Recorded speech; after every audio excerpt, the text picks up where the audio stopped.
Hey there, my name's Mark McCartney and welcome to the What is a Good Life podcast.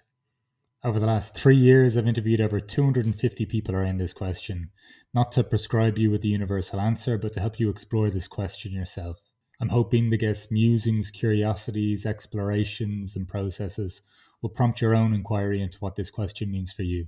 While I'm also trying to share with you what I perceive to be more genuine expressions of the human experience and indeed more meaningful conversations. Which brings us to this week and the 100th episode of the What is a Good Life podcast. And I'm delighted to introduce our guest, Cormac Russell. Cormac is a social explorer, an author, and a much sought after speaker. He is the founding director of Nurture Development and a member of the Asset Based Community Development Institute at DePaul University, Chicago.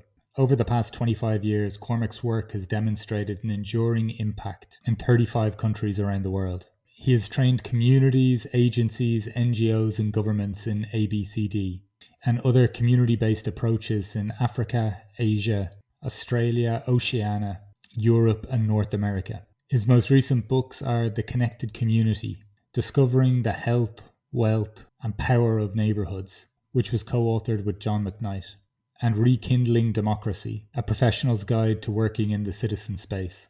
Cormac also has a stunningly beautiful TED Talk, which you can find a link to in the notes of this podcast as well. In this glorious conversation, Cormac shares his journey into community development, marked by a focus on being over doing. We discuss the thresholds and limits of self-help, the problem with trying to fix others, and ways of making sense of the world. Cormac suggests the world is not getting worse but becoming clearer, and emphasizes how to channel our emotions into meaningful actions. I found Cormac to be deeply insightful and rooted in his being, and this conversation offers perspective to help make sense of the world, while encouraging us to reflect on our roles, not just in relation to other human beings, but as members of an interconnected, living, breathing earth. Look, I found this conversation to be incredibly insightful, and there's a great effortless wisdom about Cormac and his approach to life. So I suspect you're going to take so much from this conversation irrespective of whatever field you're working in. And if you enjoy this conversation, please continue to like, share and subscribe if you're on YouTube, and to leave your lovely reviews if you're on the podcasting platforms. You can also check out the show notes below for more of Cormac's work, as well as for the podcast newsletter where you can read about the reflections that these conversations that you're listening to have evoked in me. You can also find ways for contacting me, whether that's for one-on-one coaching or for your executive leadership teams, in order to have more meaningful conversations that derive greater trust and human connection, as well as my weekly free silent conversation calls that take place on Zoom. And given this is the 100th episode, I just want to say a big thank you to all the listeners out there. This project is bringing me immense joy and satisfaction, and it's so great to hear from so many other people that are finding the same from this. It was never my objective to bring universal answers or finite answers to this process. More an invitation to you and myself and the person I'm interviewing to rest into a place of being, of conversing, of connecting that is quite different from the norm of what I perceive modern conversations to be. And also, I guess, to demonstrate the intimacy, meaning, and connection that is possible even if we've never spoken before. This whole project brings me such immense joy that I look forward to the next 100 episodes as well. So look, that's all I have to say for this week. I look forward to carrying on the conversation with you next week. And so without further ado, the 100th episode of the What is a Good Life podcast. Cormac, thank you so much for joining me today on the What is a Good Life podcast. Since discovering your work earlier this year, I've been really looking forward to having the conversation with you today. Oh, it's a pleasure to be with you, Mark. Thanks for having me. Wonderful. Well, as I've made you aware, the first question that I tend to ask is there a question that you're exploring or answering as you move through life? The question for me always that's alive in both what I am thinking about and how I'm trying to live my life is how can I get better at being human together with other people and other species and the planet, which sounds like a very big question, but it's it's a question I ask as a husband, as a father, as a neighbor, as somebody who's working in communities. So it feels like a good gateway question in the absence of more esoteric or spiritual ways of living my life. I find it very grounding. Just intrigued is when did that, and I'm not saying there was a specific moment or something in life where that emerged, but when did you tend to get a sense that that's what you were engaging with? Well, it's a very humanistic question. So I, God, it's a long time ago now, but I studied to be a Roman Catholic priest, and about 2 years into it, decided that wasn't where I wanted to go. And a lot of the more basic ideas around religion uh, were not really scratching my itch. So when I left, I needed something to give me some orientation or grounding. And in the, yeah, this would have been sort of early 90s, probably around about 91. I remember when I was leaving, an older priest said to me, wherever you're going is the same place as where you were coming from when you arrived here. And that is that you're searching for your vocation. And I thought that was a very elegant way of, first of all, saying, I don't think just because you didn't land here, you failed. And also reminding me that that whole question of vocation, or what are we for, uh, is um, is a pretty important question, regardless of what you're doing at any particular point in time. So I think what he was prompting me as a young man, younger than I am now, certainly, was to understand that the point isn't necessarily what you do. The Mm. point is more about being than doing or having. And I found that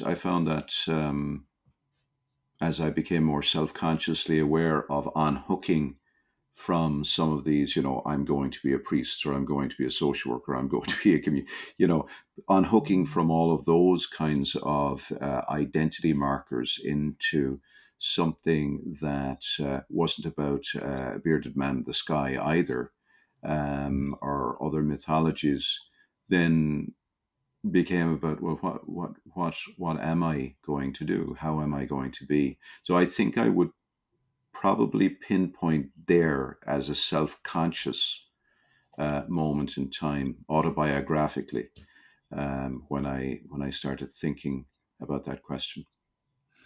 Well, Cormac, I think you're the third person I've had that attempted to be a priest. That has, Is that right? yeah. Okay. So maybe one day I should just interview a priest as well, to see how that rounds out. But this idea, Well, indeed. Or hopefully at some point, Mark, you'll interview a woman. Of course, there are many women priests in many other traditions as yeah, well, yeah, but unfortunately, in the Roman Catholic tradition, it's gender biased. yeah, absolutely. But this seems like quite a profound moment or realization around the sense of how am I going to be rather than what is it that I'm going to do. Could you give me, I don't know, some sort of hint as to what that realization did for you, or even how you were approaching things from that point? Yeah, I could certainly try. My senses, and I would say for a long time that was a heady thing rather. So it was from the chin up rather than the neck down.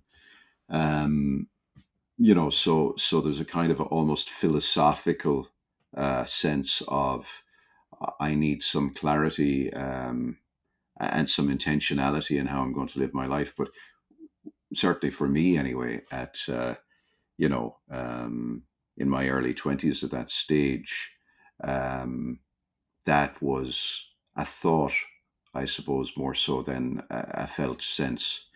And a lot of the years that followed, I think, have just kind of, it's dropped, if you know what I mean. So it feels much more close to the soles of my feet than a heady thing. So I don't think it was any great revelation in that sense. I think it was, yeah, I need to be thoughtful about how I live my life, mindful about how I live my life. Um, But over the years, as I've had kids and lived more life, it has felt rather than thunk me or thought me into existence. And so always a good marker, a kind of a coming home or a homecoming piece, particularly if I feel like I'm in a stuck space in my life, or I'm experiencing trauma, or somebody I care about is feeling lost.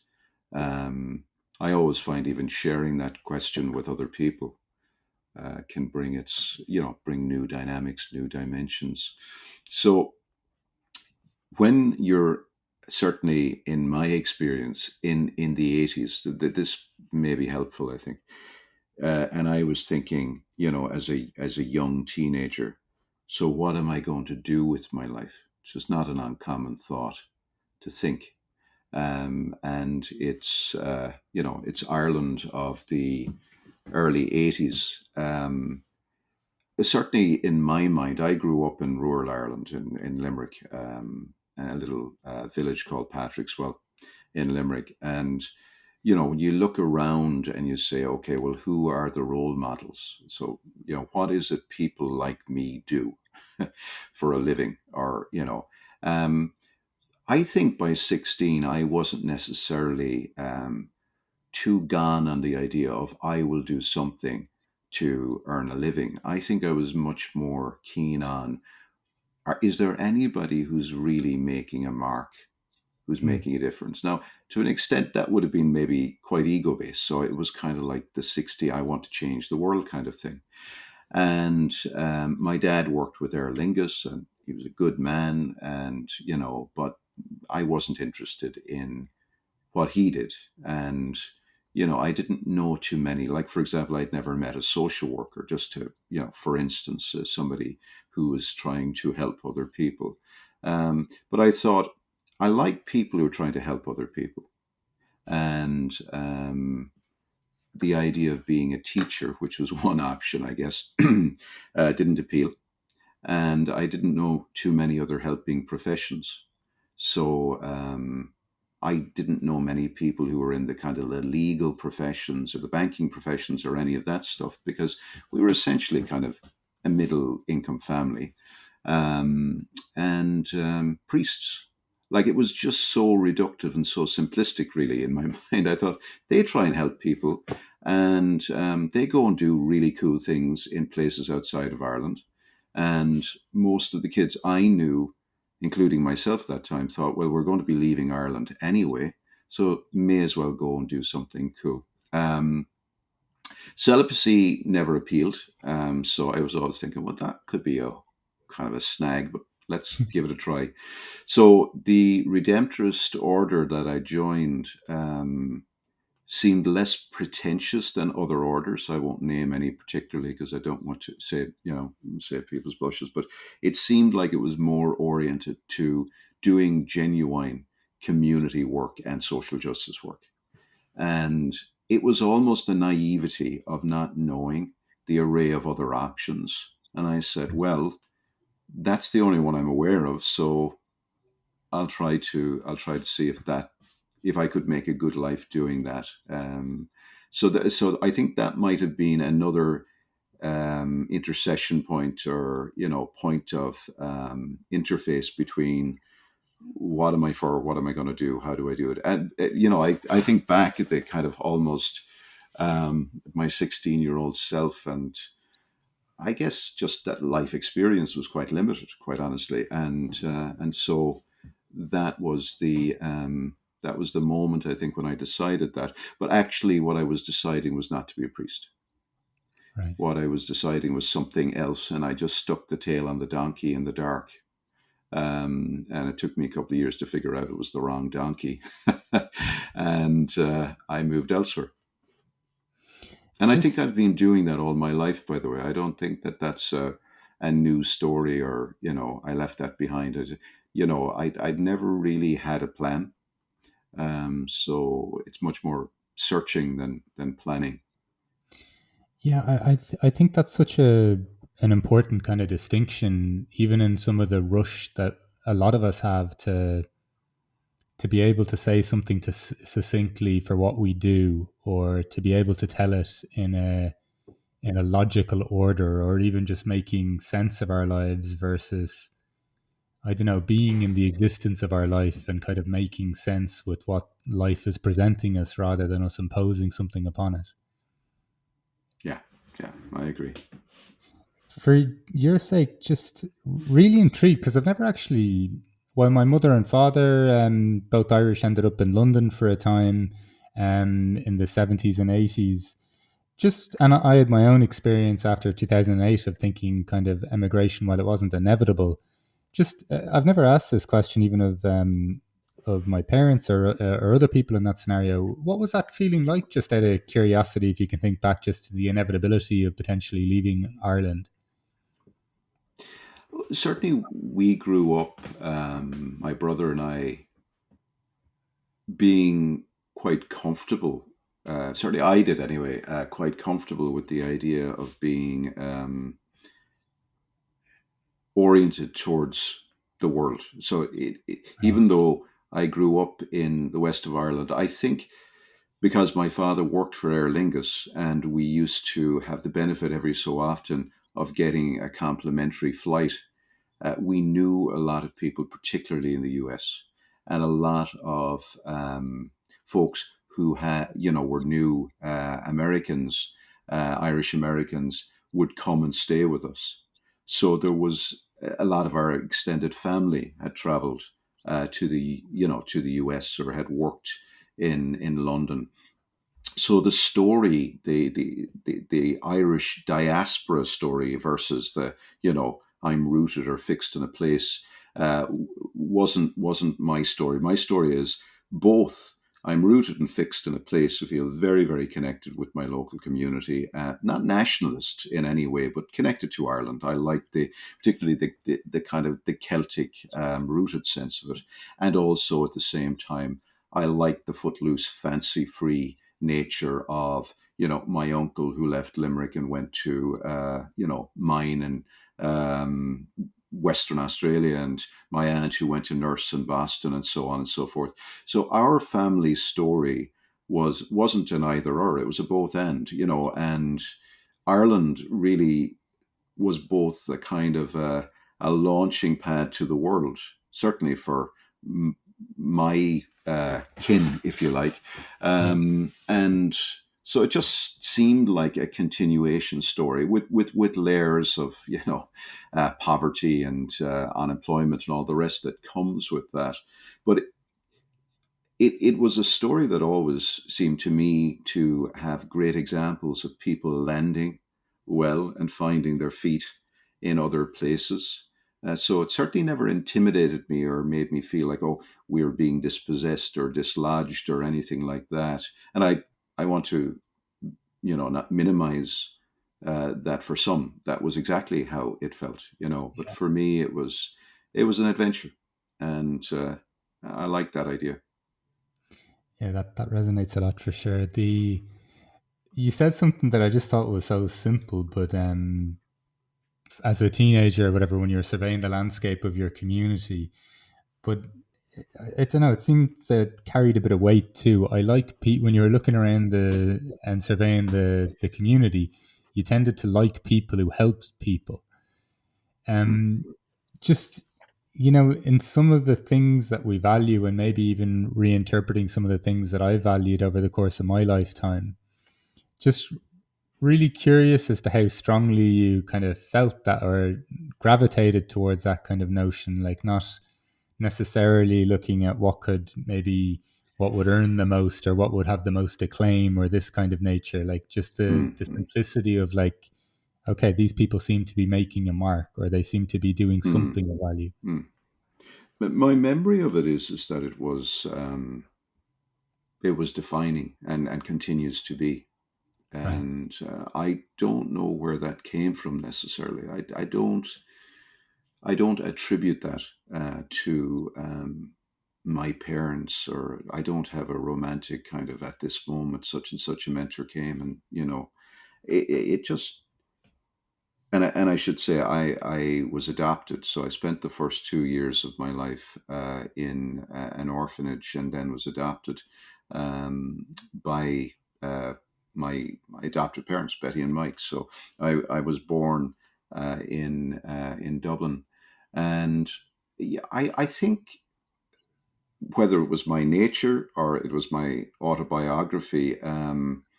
I never really had a sense, even from a very young age, that I was particularly drawn to anything that wasn't actually going to make a significant difference.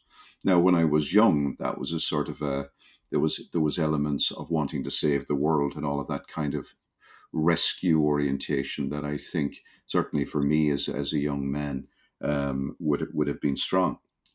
So it wasn't filled with all of the sort of the virtue that maybe some people might have. I just thought, a way that I could really make my mark was by doing something I thought that people who were helping were doing, and like that story has an arc, it has a narrative arc, because as I look back, a lot of those people were probably exercising more sympathy than empathy. And, as I reflect on it, a lot of what I initially was drawn to were people who were trying to solve problems in other people that they couldn't face in themselves. Um, but at 16, I mean, what do you know? You know what you know at 16. And at 16, it seemed to me like that. There was a way of being in the world which could be about helping others, and to a certain extent that seemed to make people who were helping others feel good, and I thought that was a feeling that I would like to have. So it was that simple. It's still, you say, what do people know at 16? I was thinking, what did I know at 25 or 35? I'm 41 now. I'll probably be Yeah, thinking the same yeah, in 10 yeah, no, years. yeah, for sure, But, for sure. And but I don't the, want to minimize the wisdom of 16 either, but yeah, you know what you know. yeah, yeah, exactly. But this distinction of noting that people were looking to solve problems in themselves that they, or sorry, in the world that they probably weren't willing to face in themselves. Hmm. Could you expand upon that? Well, I'm still trying to work it out for myself, but insofar as I have anything worthwhile to say, my observation, this is going, I suppose, through the process of thinking about, okay, what is my vocation then if it's not to be a priest, right? Okay, well then that brings me back to that origin question: what is it to help?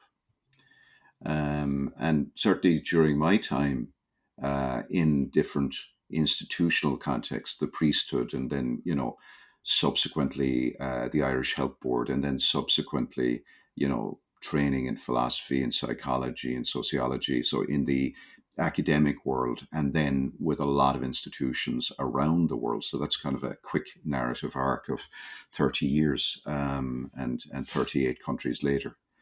So from this 16-year-old boy who wants to help people to certainly now, my question is, what is help?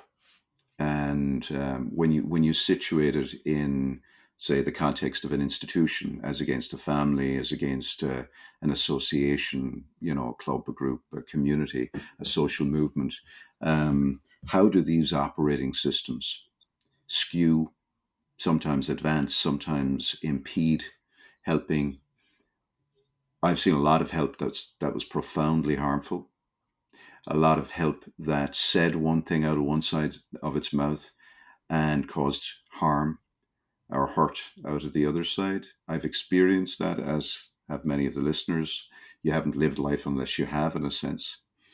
But I've also experienced help that is liberating, that is about solidarity, and so, I do think that across life experience, that my life experience, which is not chronological, but because I could have lived the last 30 years repeated on speed dial, 30 times, but hopefully, the depth of experience comes with understanding that that simple, 4-letter word is profoundly, profoundly complex, both at an individual level. So I talked about people helping others in a way to deflect or distract from their own work. Right. But also then there's another domain of helping where you or I or another can become so self-obsessed, you know, and you're about healing and about growth and about personal development. And for me personally, I kind of get that up to a point, and there's a threshold past which I really have to disconnect from that, because I find it's just another form in my mind of self obsession. Yeah. And so, the helping, like it's such a loaded term, the helping professions, or, self help movement, or all of that kind of stuff. I have a very jaundiced view around all of that. Which I can get into if you wish me to. But it's such a fascinating word, that 4-letter word, help. Yeah, well, yeah, there's many questions have emerged while you were talking, but I would love you to get further into that, because I think there's something very, very important to what you're alluding to at this point. Hmm. That I think. Well, go Oh, ahead. sorry. Sorry, Mark. Yeah, I was just going to say that I think I love the use of the word thresholds as well. Like, I think a certain amount of self reflection is really helpful. And Hmm. then if that's all you're reflecting on, it makes me wonder as to what happened in the first part of the self reflection. Yeah, yeah, But for just sure. just from your perspective, I'd love to hear more. Yeah, well, I suppose the great John O'Donoghue teaches us a lot about the importance of thresholds. So my sense is I've kind of started using, when I think about myself, I've started using person rather than self, and thinking about what it is to be a person. And to me, at least, in my understanding, and I suppose the wisdom traditions that I emerge from and I resonate with, and I'm called to, and I contribute within, are all community centered. So when I think about what is my personhood, I think about it in the South African tradition of Ubuntu. I am because we are, which is not a negation of my personhood, but a celebration of my personhood, which, it is defined by our relationship, even now, and Yeah, our relationship with the listeners now and in the future, and however they come to be a guest and a partner in this conversation. So for me, that idea of self growth is helpful insofar as it is purposeful. Um, so my self growth in that sense, or my personal or personhood, it always seems to me about something that isn't just self oriented. It is partly that. And I really like that kind of principle of that I, like you, have some kind of a gift to share with the community, and that I flourish when that gift circulates, but so does everybody else. And it's that sort of, it's that point of interconnection, that point of interdependence with each other, with other species, with our planet. That Satish Kumar, the inheritor, really in a lot of ways, the intellectual inheritor of E.F. Schumacher's work, um, talks a lot about this idea that we are soil beings, that we are of the soil, and that to talk about ourselves as being apart from each other or apart from nature is to not pay attention. yeah, Human being, humus, humus, these are all earthy. realities which, while they touch our skin, take us outside of our skin as well, necessarily. We're not just a sack of self inside a skin. And to me, that seems like, we're stating the obvious, but there could be all kinds of mind traps in modern life and mythologies, because of course so much of, even now as we kind of talk post the American presidential election cycle, a lot of what's happening is there's a lot of hidden persuaders who are trying to convince me that my job is to be a consumer, not a citizen. My job is to be a self that consumes, that's self absorbed or self interested, but that ultimately is market interested. And I think that's true with helping too. Just to bring this back Right. around, I think helping has become commodified, and my needs are of value in the marketplace. And what I'm really interested in is how we get past that stuff without being, overly naive. Of course, people consume. Of course, I consume. I'm wearing clothes. I'm wearing glasses. I'm wearing AirPods. So it's kind of obvious. Just look at the backdrop that I've consumed. But what I want to argue is that that is a threshold past which we can constantly push, and should, I think, or could, at least I do, try to. But the other is that it's a ground worth contesting, Right. particularly now, with where things are at. When did you start to identify or look at almost the landscape and talk even or even perceive the world or societies as we see them through this kind of sense or lens of like hidden persuaders? Like when did that become, not, it's not even just a need within us, I guess, that like, or it's not even just in our interest, but perhaps that our we like there could be some sense of influence or manipulation may even be strong. It could just Yeah, be a yeah, no. byproduct of a way of looking at things. But when did that kind of become more apparent to you as you were surveying the landscape? Well, I think there's numbers of periods or moments or eras in time when um, awareness would have raised within me. But uh, I think awareness comes in different shapes and forms. So you have that kind of felt sense, which sometimes is quite undigested, and it comes out as anger or irritation, or it could even come out as conspiracy theories. It didn't in my case. What I think started to happen was I just began to be lucky enough, really, to encounter good mentors and people who gave me fluency, Right. but my felt sense of it, and I think it's one of the reasons why in my teenage years I wrote poetry, because I had a sense that there was something happening behind the veil, and that the kind of very linear monographic kind of language just wasn't quite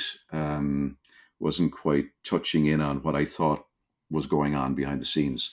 So it takes a long time to digest that stuff, and get past victimhood and get past kind of narrow narratives to really have a little bit of an evolved, or at least a fluent sense. I'm not saying I'm right, but being able to at least have the conversation with another, and explore it, and be open to critiquing it. That took a long time, but at the very young age, where I was writing poetry, even before that, it always struck me that there was more happening in the background than in the foreground. And that I can't remember when, but I tended to instinctively listen for the background stuff. And now I actually know that is, whether it's done intentionally or it's done, in a subconscious way, that there is a heck of a lot happening that is about foregrounding certain things and backgrounding other things. And sometimes I think you can legitimately call that manipulation. The Yeah. online stuff that's happening at the moment, very clearly to my mind, it's like obvious to me that certain messages are being foregrounded, and certain messages being backgrounded for the advantage of a very small minority. And ultimately, I think it will become clear, I hope, because the world is not getting worse, it's getting clearer. Um, it feels to me that a lot of what's being backgrounded and being turned down is necessarily important, and so even if you just take my autobiographical story, it's not again to turn it on me, but sometimes your story is very instructive, and certainly mine was. I was put up for adoption at 6 years of age. A young Irish woman, my biological mother, wasn't supported by her community. What was foregrounded there was the guilt of having a child outside of wedlock and all of the rubbish and harm that the Irish Catholic Church as an institution systemically did. I'm not picking on any one individual, but systemically did, in direct harm of our children, of women like that, which was internalized then in Irish communities. And there's still certain people who live with that very harmful colonization.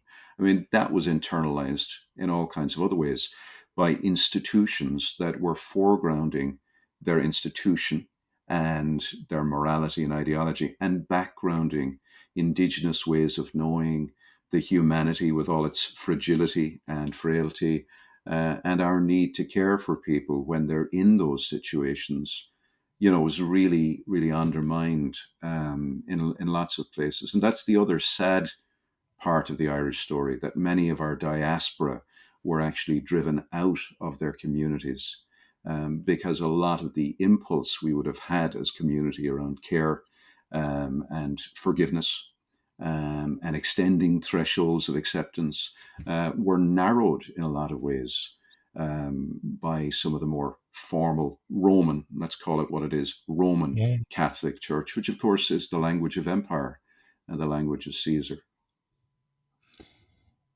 Just you said something really beautiful there, I think, about even just listening to what's going on in the background, or even the act of writing poetry perhaps had you more attuned to listening to either some what I perceive from that, either listening with a certain subtlety, or maybe even paying. I think I heard John O'Donoghue say recently that the poetry is almost the language of, or the is it says something that we can't even reach for yet as a thought. Just from your perspective, and I know even just what you're including there in your own personal narrative as to, how you may be perceiving the worlds, or the threats, or the foregrounding of other parties. What was that like for you in terms of, okay, I'm perceiving something that maybe people aren't paying attention to? Like, what Mm. was it? Is there an Well, isolation to it? Is I there think, yeah, it's lonely initially, at least as I experienced it. And I think then you do something, well, at least I did something about that. So finding, the issue always was there's a point within which it's lonely and maybe anger making, maybe even a little bit, kind of confusing. So there's a lot of mixed feelings that certainly I had to go through and then choose to go past. So I think going past being angry to being more organized. right? So saying, I see this and nobody else does. Well, that's not a helpful. Certainly, I didn't find that helpful. That was not a useful way. So I suppose once I began to get clarity, I started asking, well, who else might see this way or see it a little bit differently and help me see with more clarity? Because I think it's one thing to see what's happening, it's another then to respond to what's happening with others in a way that does something ethical.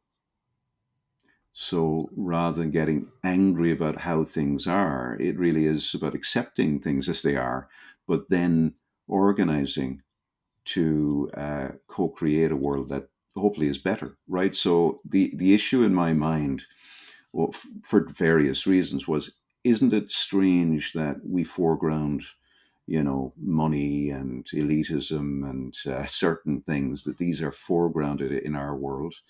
Um, and in the process of doing that, certain other things are backgrounded. Now, I can rail against what's foregrounded, or I can choose to join what's backgrounded. Hmm. So, that kind of, if you can't beat them, join them, was not appealing. Um, so for me, it's, if you can see the invisible, join them and let's make what they're doing visible. So it's less about, move fast and break things, and more about let's move slow and let's move back and make things. And so that was a real choice, because then you're really choosing to move. Not, it's not a fear-based choice either. It's not like, oh, I can't compete with this rat race. I'm out of the rat race. Because when you're moving into the background, you're moving into voices that maybe feel negated or not heard, or you know just hidden possibilities, like all kinds of hidden possibilities that just most people may not see. Like, we think about effort and we think about labor and hard work makes money and stuff like that. Well, a worm in 1 month turns over 6 tons of soil. That is way more productive than, the 5 or 6 people that are the wealthiest, or 10 people that are the wealthiest in the world. Way more productive, relatively speaking. So this isn't about avoiding work or effort or productivity, but I think it's a choice of saying, like, where do you decide to bring solidarity, where you can kind of step in and live your life? And for me, it was in communities. And I think what was subtly different is I had all of this narrative when I was younger. We will join the poor, we will join the oppressed, we will join the most marginalized, we will join the voiceless. I began to realize, as I looked under the bonnet, there was a lot of duplicity going on, Right. and a kind of, often, not always, an absence of sympathy. When you actually look at some of the narrative stories behind these, folks had feet of clay, and actually that was so do I. But Yeah. what I think I began to realize is actually, in a lot of these places that have been backgrounded, there's incredible gifts, a lot of fun, huge adventure, massive productivity, huge courage, and so it wasn't a choice between, the rat race and making money and being productive, and all of this seeming abundance. But actually, it was a recognition that what was being foregrounded was in fact scarcity. It was Tinseltown. And what was being backgrounded was abundance, but it was not alone being backgrounded, it was being pathologized. That all of this stuff was parochial, was small, was not of, you couldn't scale it. And I began to realize that actually that is not true. Certainly not as I experienced it. So, for what it's worth, I find the edges and the fringes and the background actually very fulfilling and very rich and very creative. That sounded like a very powerful observation. The what's being foregrounded is scarcity, and what's being backgrounded is abundance. Could you give me a sense of that realization, but also maybe how you lent into that a bit, like even just seeing what these societies, what they were endowed with, or what their assets were, and so forth? Yeah, well, I suppose where I learned an awful lot of this was from John McKnight, who died a little over a week ago, in his 90s. And John, when I met him in the early noughties, in the early 90s, he sort of gave me a language that I intuitively um, had, a felt sense of, but hadn't got a way of framing. So I think it's just important to honor him for that, and the other people that I met. And so he talked a lot about asset-based community development. And I think a lot of what I was seeing and beginning to kind of stand back from and disassociate from was what I learned to call deficit based ways of seeing other people and seeing communities. So that lens, that you look at people and you see their sickness, or you see, their problems or issues, was really helpful, because there's a subtlety to it. It's not just that it's a Pollyanna way of looking at things, and you see, well, all of these folks who others see as problematic or as in need of fixing, are wonderful and they have great lives. Of course, that's not true. Of course, they have trauma and oppression and issues and injustices and inequity. So what I found helpful was that he wasn't minimizing that, but nor was he minimizing that folks have contributions, they have gifts, they have knowledge, they have talents, they, have as sharp a mind and as noble a heart as you or me. And to think otherwise makes you an ass. And that's just that. So that could be the philosophy: don't be an ass, open your eyes, pay attention. So, and we live in a kind of the Cartesian world where we love to create binaries, but the reality is both are true, right? So Yeah. I think that language then affirmed and confirmed what I had experienced growing up in communities, what I had seen, but also what maybe wasn't seen. Like, so I kind of got me thinking in my 30s. I wonder if my biological mother, my birth mother, grew up in a community where the people who lived there, and her in her life, um, recognize abundance rather than scarcity. You know, the lack of moral standing, or the lack of measuring up or whatever. But instead, we're really seeing people's personhood. We're seeing the value of contributions that people make and things of that nature. So I found that just so incredibly enriching. I thought it was a great tribute to my story, but I also just thought, what a lovely way to work. You get to be a guest in the lives of people, and you get not to be a space invader or an invasive species in the name of helping them. And I thought, well, this makes so much sense. This is what I want to spend my life doing. And I don't think I really moved past that awareness. That's it. It's just, it gets older every year, but it gets deeper, so that's the person in me. I love that idea of being a guest in people's lives, and not trying to fix them or rescue them, or even maybe help them, because we're just in mutual solidarity. We're doing life together. I had a guest recently who mentioned about working in kind of boarding homes in Canada, and her spiritual mentor, she described it, was his name was Reverend Roger Hunter, who was passed. But he said that she said that he could smell a good intention a mile away, and he discouraged them from it absolutely. And it was also this sense of even the resting into silence with people and just being present with them, even more so than having a solution for what you perceive their problems to be. I think there's even how you describe people meeting your personhood. I think there's a beautiful thing that goes so underappreciated and is so undervalued, is just the sheer value of our presence before we perform or do anything or say anything. And I think Absolutely. that's one of the things that I think causes so much scarcity, even in our opinions of ourselves or ourselves feeling enough. Yeah, totally agree with that. Yeah, yeah. It's so much helping is a performative act.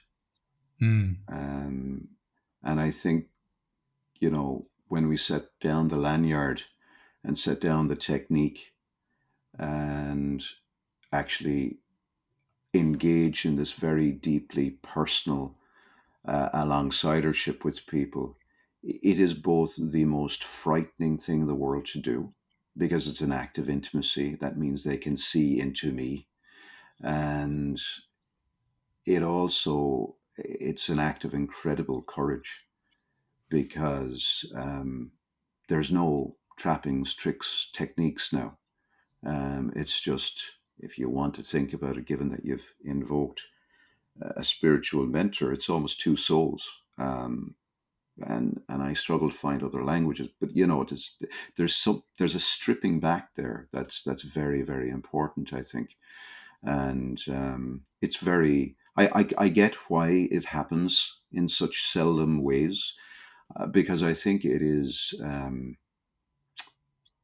it's an act of incredible courage, actually, on both people's parts, and I get why maybe for some people where they're at in their careers or in their lives, the ability to be behind a lanyard, behind a technique, behind a title, or behind some kind of story that says you'll be better because I know better, Yeah.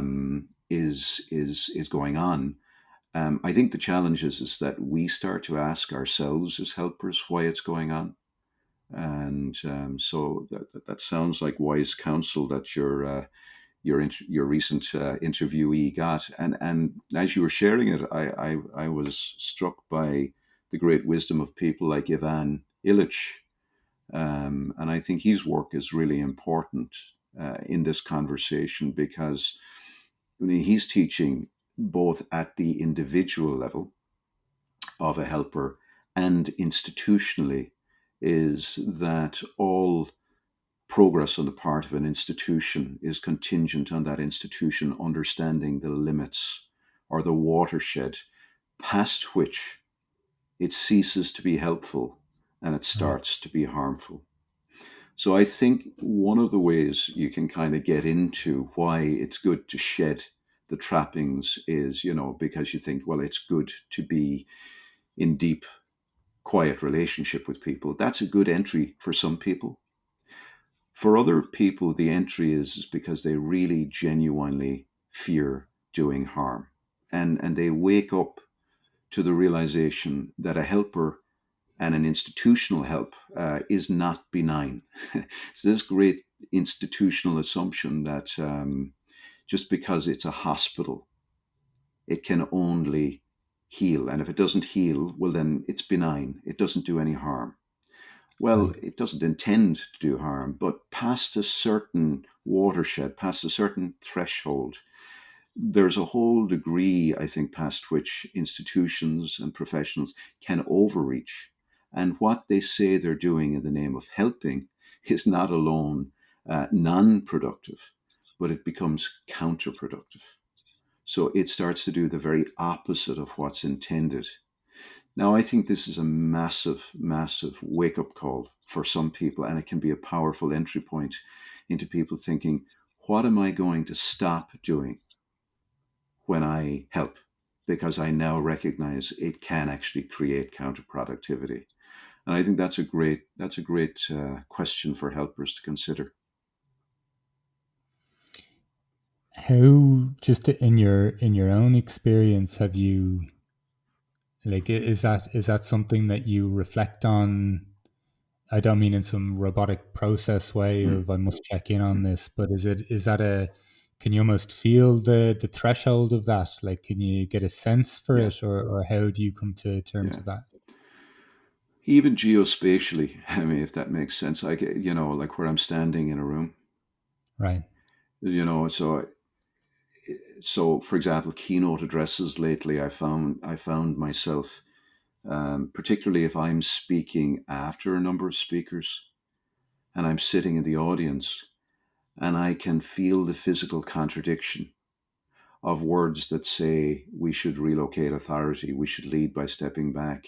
As allies, we should be featuring voices of color or people who, and then we're standing at a podium, at a microphone with a jacket on and all of the trappings of talking down to people and thinking, this is contradictory. So I find myself being increasingly uncomfortable. And so I do things, I think, probably as much to try to make a point that this is uncomfortable, that this should necessarily be uncomfortable, particularly for a white, older man. And so I will step down from the stage and I'll engage in conversation. I'll ask people to speak to each other first before I start issuing content. So I think in that sense, what I'm trying to do is move towards the exit as quickly as possible, um, but to start at least leaving that privileged and often uh, unearned platform, and trying to move into, can I use that in a form of allyship for convening, for organizing purposes, for reminding people, like, again, to invoke Ivan Illich, that a lot of life is about acts of friendship and small systematic acts of renunciation of empire. And so, in a sense, these are small acts of renunciation. But I think, being grounded is sort of, we will find that there are occasions, for whatever reason, we're asked to maybe say something, or we're asked on a podcast like this.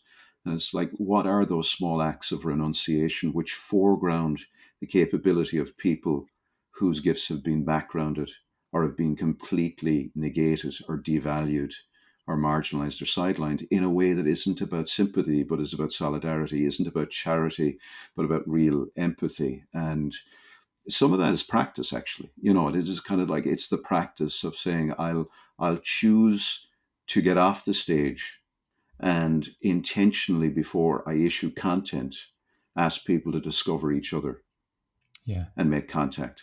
So I think those kinds of, they're small, they're very modest, but they're examples, I think, of trying to at least be intentional about practice, which I don't think is the same as using a technique on people No, in no, a no. performative sense, but it's about an ethical practice and trying to live into that.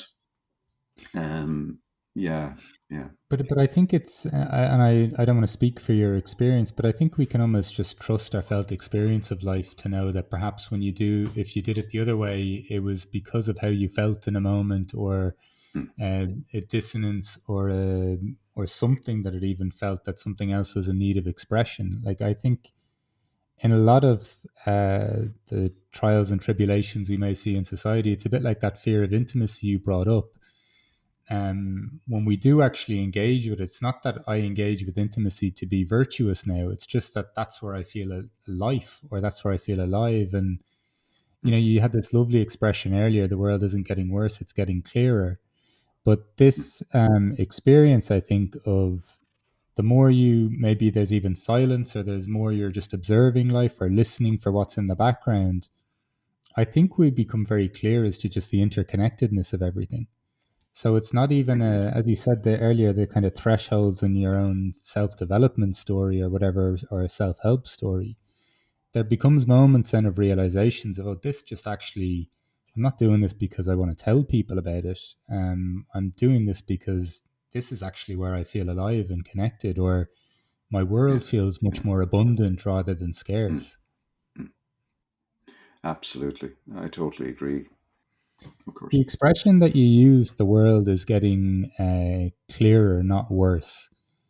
Just from your perspective, I haven't actually heard it put like that, but the moment you said it, it was just kind of a light bulb in my head. What's your kind of relationship with that sentiment, or how's that come to be for you? Well, I mean, one of the things you learn in community organizing and community building is, you don't bemoan the world, you know, because it isn't what you want it to be, or it isn't as you believe it should be. But you look in a very clear-eyed, unsentimental way at the world as it is, and then, if you're unhappy and the people you're, doing life with are unhappy, then you organize. And I think in similar cases, you can look at the world and bemoan so much that's going on, and that can lock. Certainly, I find it locks you into a certain paralysis, or a kind of a very performative, or demonstrative way of working that I've not always found very useful. Right, so there are just certain truths, or certain perspectives that seem clear in my mind now. And one is that if I look at the world and I say it's getting worse, then I will tend to feel disabled by that. And it's not true or false. It's a perspective, or a perception on things. It's not even perspective necessarily. I find I get more perspective when I say what's happening now, which some people tell me is bad or is awful or is apocalyptic or whatever, uh, is deeply clarifying if you pay attention. And if I say, well, things are getting clearer, and I have an analysis or political understanding with others that I share around that, it's much easier to organize. And whatever discretionary energy I need to do that, I'm not going to expend in bemoaning, or being angry about uh, the world as it is. There's too much to be done. And I would prefer, I prefer to go out doing the work. I think there's a lot of work to do in so many countries. There's more people going to the poll booth, in the history of the world this year than at any other time in our history. Well, that's one, but it's only one very small act of the work that needs to be done. And often, in a lot of countries, it's just an act of handing your power over to other people.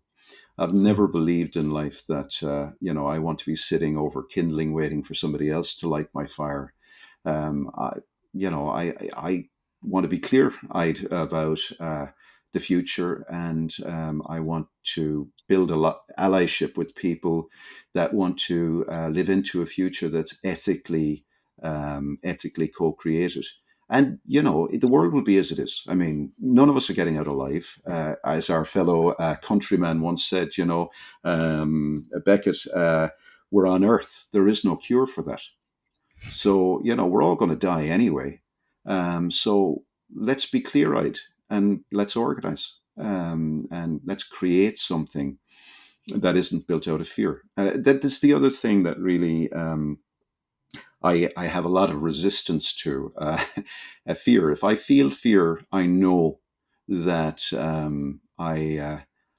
I'm not going to be creative. I can feel it, I can notice it.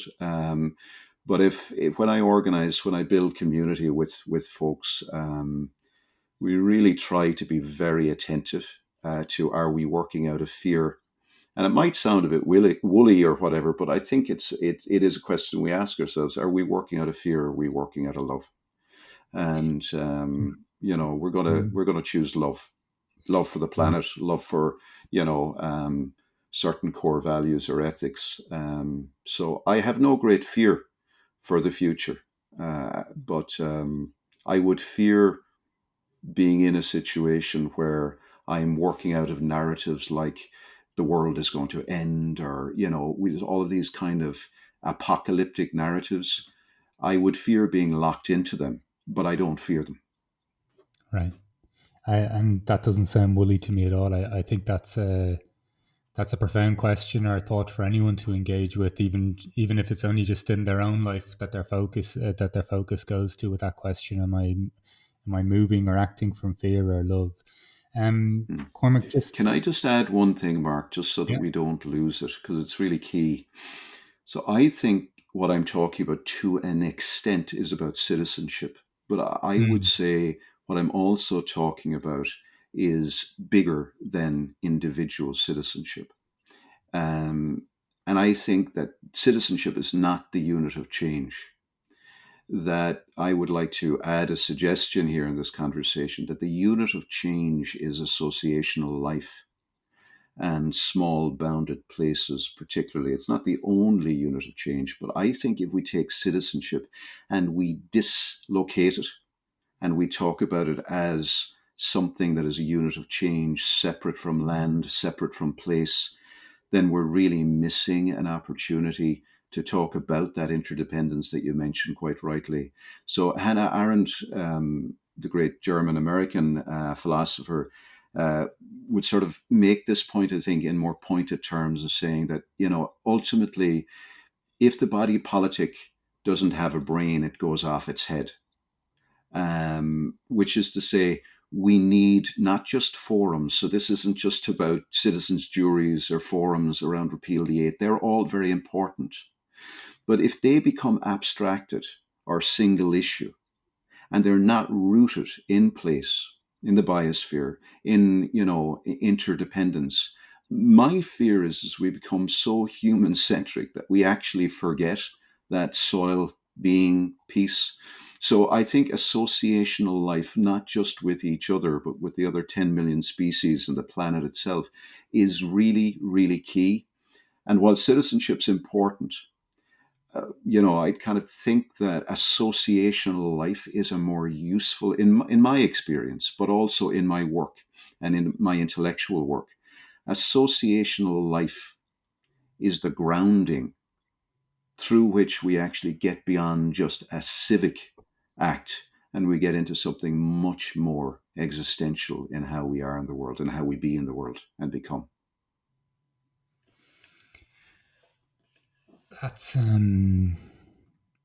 I think that's deeply important, to be honest.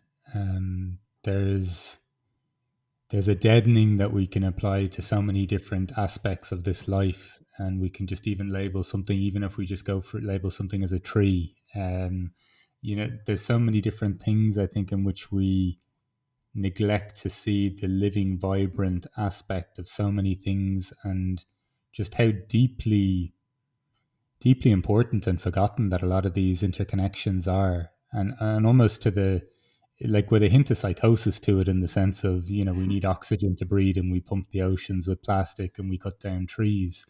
Like, given that we depend on oxygen, there's some, I don't know, when we don't view these things as living, Mm. pulsing, vibrating things like we are as well, even a stone perhaps. I'm not trying to get too abstract or Sure, sure, poetic, sure. but I think there's a Yeah. genuine way of feeling that. Hmm. Um, Yeah. Cormac, just aware of the time, and just I've kind of lost track of time at times listening to some of your responses. Just from where we've gone to, just like, the idea of what is help, how does that show up in terms of my community, the people around me, my family, from the notion of exploring vocation, but it never being so much about Mm. this thing of what am I going to do, but more how do you make a mark on other people's lives in your community. When you were looking around, it wasn't to people that had an abundance of wealth necessarily. It was, but you liked people that liked other people. We talked as well about the sense of just this journey of self development or self help, and while it can be helpful to a point, there are thresholds. And when do we actually, when does that investigation start to bring us more clarity, essentially, in order to see the connections, the connectivity, the interdependencies between us? Lovely ideas of the world isn't getting worse, it's getting clearer. Being able to listen to what's in the foreground, not the background, seeing what we're associating with the foreground and the background, i.e., scarcity and the abundance that we may be blind to. And then finishing with this lovely idea of associated life. I'd really like to ask you the question, Cormac, what is a good life for you? A good life for me is deeply tied to the idea of what does it mean to be a neighbor. And we were talking there a moment ago about being a neighbor, not just to the classic, neighbor as in person. And while that's hugely important, how do you be in neighborly relationship with others? I think that's a royal road to a good life, actually. And it's just a couple of door knocks away, but it's also very connected with taking off your shoes and socks and really feeling the earth beneath your feet, or whatever it is that you're in. That could be water or whatever. I think just that sense of a good life for me is a sensational life, a life where I come back to my senses in a world that's trying to encourage me to live a senseless life. So that's a good life, and to know I'm going to die, I am very mindful of that. It doesn't scare me. I said goodbye to my dear friend and mentor last week. I had the privilege of being with him a couple of days before he died, and he died at home with his wife, with his dog, with his neighbors, with his family and friends, and I think, that was his final lesson to me. Live it right up until the end, and be neighborly. That's a good life. Everything else you can figure out. It's just detail. Uh, those are absolutely beautiful sentiments, Cormac. Look, thank you so much for your time today. My I've pleasure, Mark. found this immensely insightful and connecting. So thank you very much for joining us on the What is a Good Life podcast today. Well, likewise, Mark. Thanks for having me. Take good care of yourself.